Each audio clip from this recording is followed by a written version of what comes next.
जय माता दी। मैं हूँ हेमा भारती और आप देख रहे हैं मेरा चैनल माँ हेमा चैनल।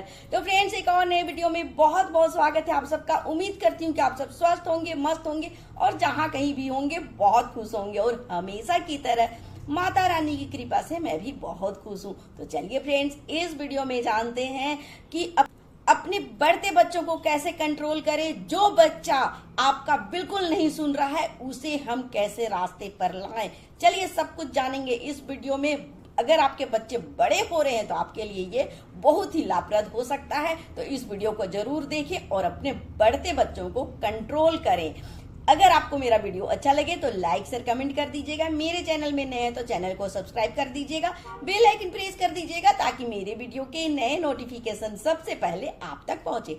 आप भी मेरे जैसे ही माता रानी के भक्त हैं तो मेरे कमेंट बॉक्स में जय माता दी लिखना ना भूले। और चलिए अब शुरू करते हैं वीडियो।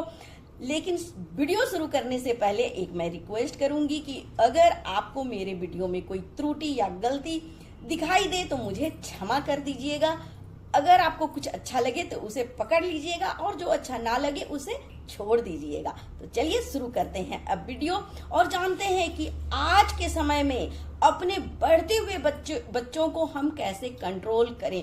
बढ़ते हुए बच्चे का मतलब है कि जो उम्र से बढ़ रहे हैं, मतलब कि वो अब बाल्य अवस्था से किशोरावस्था की तरफ बढ़ रहे हैं। यही उम्र में देखिए जो 14-15 से लेकर के 20 तक का जो उम्र होता है ना, इस समय बच्चे बहुत ज्यादा मतलब चंचल होते हैं। उनका मन और तन दोनों इस स्टेज में पहुंच जाता है ना कि उन्हें कुछ समझ में ही नहीं आता है कि हम ये करें ये करें ये करें। यही समय होता है या तो एक इंसान वो बनेगा या तो फिर वो बिगड़ा हुआ इंसान बन जाएगा। या इस समय में एक अच्छी शिक्षा दी जाती है, एक अच्छा रास्ता दिखाया जाता है तो एक अच्छे रास्ते की तरफ चलता है और मंजिल को पा लेता है। और अगर गलती से भी उसे कोई टेढ़ा मेढ़ा रास्ता दिखा दिया जाता है तो वो उस टेढ़े मेढ़े रास्ते में गुजरता है और वहां पर बस घूमते रह जाता है, पर उसे मंजिल कभी भी नहीं मिल पाती है। और इसी स्टेज में, इसी उम्र में उसका जीवन पूरा डिपेंड करता है कि वो अपने मंजिल को हासिल करेगा या नहीं करेगा। और ये पूरा डिपेंड करता है उनके पेरेंट्स में, माता पिता में। जैसे पेरेंट्स होंगे वैसे ही बच्चे का भविष्य बनेगा। तो इसे हमें बिल्कुल ध्यान देना चाहिए। इसे आप हल्के में ना लें क्योंकि आपके बच्चे हैं और आपके भविष्य हैं और आपके बुढ़ापे का सहारा भी होते हैं बच्चे, चाहे वो लड़का हो चाहे लड़की हो। इसी उम्र में उन्हें कंट्रोल करने की जरूरत होती है। और सच्चाई ये है कि इसी उम्र में बच्चे कंट्रोल नहीं होते हैं। वो बिल्कुल चाहे माँ बाप कुछ भी कर लें वो बिल्कुल सुनना ही नहीं चाहते हैं। उन्हें लगता है कि मेरे माँ बाप जो हैं वो दुश्मन है। जितना लाड लड़ाते हैं ना आप बचपन में बच्चे को कि ये कर लो बेटा, जितना ज्यादा आप प्यार करते हैं ना उतना बच्चा आपको प्यार करता है। बचपन में जब वो छोटे होते हैं बच्चे तो उसे लगता है कि जो है सो मेरी मम्मी ही है, जो है मेरे पापा ही है, ये हमें इतना प्यार करते हैं, सब कुछ हमें दिलाते हैं, करते हैं और मेरे सबसे प्यारे जो है वो मेरे मम्मी पापा हैं। लेकिन जस्ट इसका उल्टा हो जाता है जब बच्चे बड़े होने लगते हैं। जैसे ही वो 10 साल के ऊपर होते हैं, 12, 13, 14 साल से लेकर के 20 साल तक, यही प्यारे जो मम्मी पापा होते हैं ना, यही सबसे बड़े दुश्मन बन जाते हैं बच्चों के। उन्हें लगता है कि ये मेरे पेरेंट्स नहीं, ये मेरे मम्मी पापा नहीं है, ये तो कोई दुश्मन है जो 24 घंटा हमारे सर में सवार होता है, हर एक चीज में रोक टोक करता है, हर चीज का इन्हें हमें जवाब देना पड़ता है। ये हमें खुल करके जिंदगी जीने ही नहीं दे रहे हैं और ये हमेशा कंपेयर करते रहते हैं अपने दोस्तों से और आपको बोलते हैं कि हमारा ये दोस्त तो आराम से कहीं घूमने जाता है, उस दोस्त के पास तो ये सब चीज है, उस दोस्त के पास तो ऐसे ऐसे सामान है, उनके पास तो बहुत पैसा है। हर एक चीज में कंपेयर करेंगे अपने दोस्तों से जो स्कूल में कॉलेज में देख रहे हैं। उन्हें देख देख करके वो भी चाहेंगे कि मुझे भी इसी तरह से माता पिता हमें छूट दे और पूरा हमें जीने दे आराम से, हमें बिना कोई रोक टोक किए और हमें अपना जीवन जीने दे। और वो जो भी डिमांड करते हैं उस वक्त अपने पेरेंट्स से ना, बस अपने दोस्तों को दिखाने के लिए।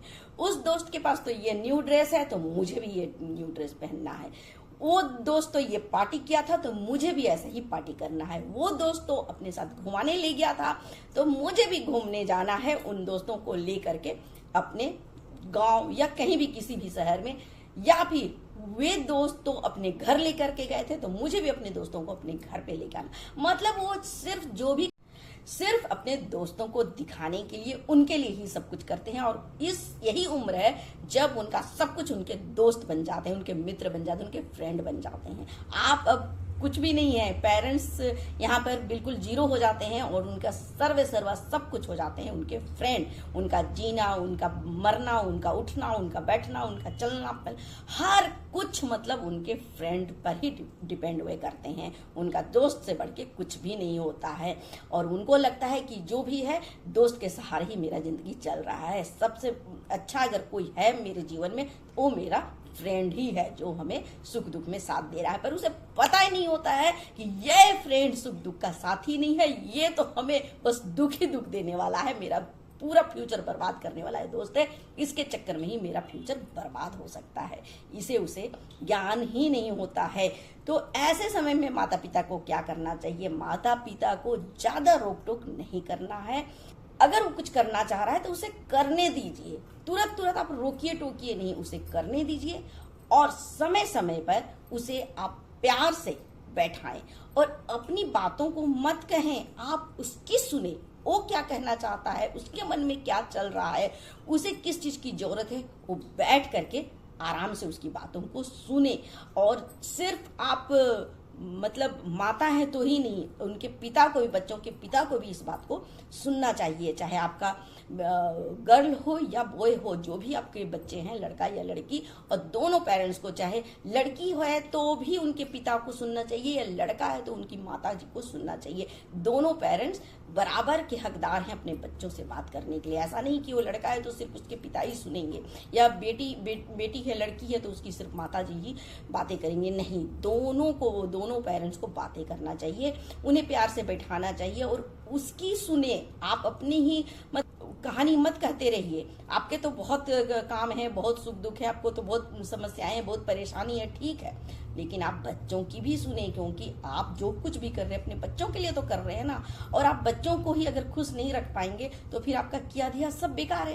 इसलिए बच्चों के साथ बैठें, क्योंकि पेरेंट्स क्या करते हैं ना, अपनी ही दुनिया में मगन रहते हैं। आज उनको कभी कुछ करना है, कभी कुछ करना है, कभी ना, उनका तो कभी काम खत्म ही नहीं होता है। पेरेंट्स लोग का काम कभी खत्म ही नहीं होता है। उनका पता नहीं कौन सा सोसाइटी, कौन सा समाज है, कौन सा कार्य होता है जो बच्चों से बढ़कर हो जाता है।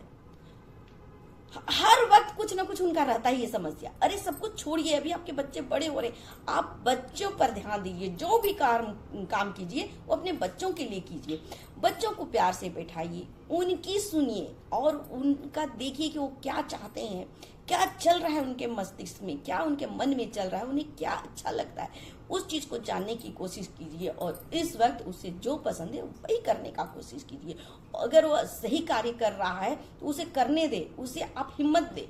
और अगर वो गलत कर रहा है तो आप उसे बैठा करके आराम से समझाएं कि बेटा ये गलत है, ऐसा करने से तुमको ये नुकसान हो सकता है। फिर आप अपने बच्चों के मित्र से भी मिले, जो उसके साथ उठता बैठता है, जो उसके साथ रहता है, ऐसे मित्र से भी मिले, उसे बुलाएं और उनके साथ बातचीत करें। आप देखें कि आखिर मेरे बच्चों के मित्र कैसे हैं। अगर अच्छे मित्र हैं तब तो ठीक है, अगर जरा सा भी आपको लगे कि नहीं ये सही नहीं है हमारे बच्चे के लिए, तो आप उससे बचने के लिए कहें, आप उससे बोले कि थोड़ा दूरी बना लो, क्योंकि ऐसे मामले में आपको थोड़ा सतर्क रहना चाहिए। आपको यहाँ पर थोड़ा सा अपने बच्चों को कंट्रोल करने की जरूरत है। आप उसे समझाइए कि ये तुम्हारे लिए सही नहीं है, इससे तुम दूरी बना लो, और उसे बुरा भी ना लगे, और इस तरह से थोड़ा सा डिस्टेंस बनाने के लिए उसे कहें। तो इससे क्या होगा कि आपके बच्चे जो हैं वे समझ जाएंगे कि अच्छा तो ये मित्र मेरा सही नहीं है। और आपको चाहिए कि समय समय पर उनका पढ़ाई लिखाई देखते रहें कि अब उसका क्या चल रहा है, वो बच्चा क्या पढ़ रहा है, अभी कहाँ तक पहुंचा। हर दिन डेली रूटीन आप बना ले कि बच्चे का पढ़ाई जरूर चेक करें। हम क्या करते हैं पेरेंट्स ना कि पढ़ाई कभी देखते ही नहीं है, बच्चे को ट्यूशन भेज दिए, स्कूल भेज दिए, पूछ लिए कि कैसा चल रहा है, बस हो गया।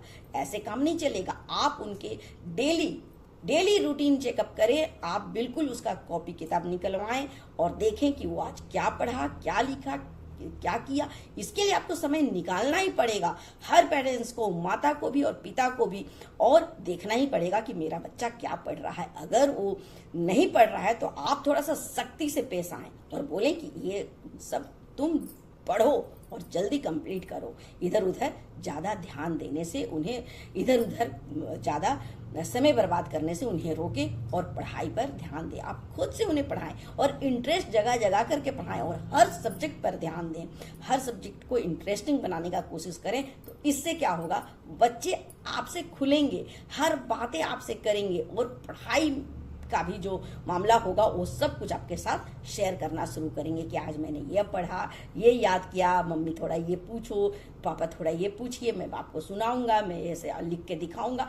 उसे फिर इंटरेस्ट आने लगेगा। जैसे हम पेरेंट्स ना जब पढ़ाई लिखाई में ध्यान नहीं देते हैं ना, तभी बच्चों का मन पढ़ाई लिखाई से हटता है और दूसरी तरफ ध्यान भटकता है। जब हम उनके पढ़ाई लिखाई में इंटरेस्ट दिखाने लगते हैं ना, तो बच्चे, आप एक कदम अगर बढ़ाते हैं ना तो बच्चे 4 कदम बढ़ा करके आपके साथ पढ़ाई लिखाई की बातें करते हैं। उन्हें अच्छा लगता है, उनका जो इंटरेस्ट है वो बढ़ने लगता है कि आज मम्मी को मैं ये सुनाऊंगा, आज पापा को मैं ये बताऊंगा। और इस तरह से उनका जब कोई पूछने लगता है ना पढ़ाई लिखाई, तभी पढ़ाई लिखाई भी करने में मन लगता है। ये सच है। और जब कोई पढ़ाई लिखाई पूछने वाला नहीं है तो पढ़ाई लिखाई करने का भी मन नहीं करता है। जब आप पेरेंट्स पूछेंगे, शाबाशी देंगे और हर गलती को बताएंगे तो उनका भी इंटरेस्ट बढ़ेगा और उनका देखिएगा अपने आप ही गलत आदत जो है वो छूट जाएगा और आपके साथ वो पढ़ाई लिखाई में ध्यान देने लगेंगे, आपके साथ पढ़ने लगेंगे, आपको बताने लगेंगे, पढ़ाई के मामले में आपसे बात करेंगे। और ये जो आजकल का सोशल मीडिया है, मोबाइल है, टीवी है, ये सब अपने आप कब छूट जाएगा आपको पता ही नहीं चलेगा।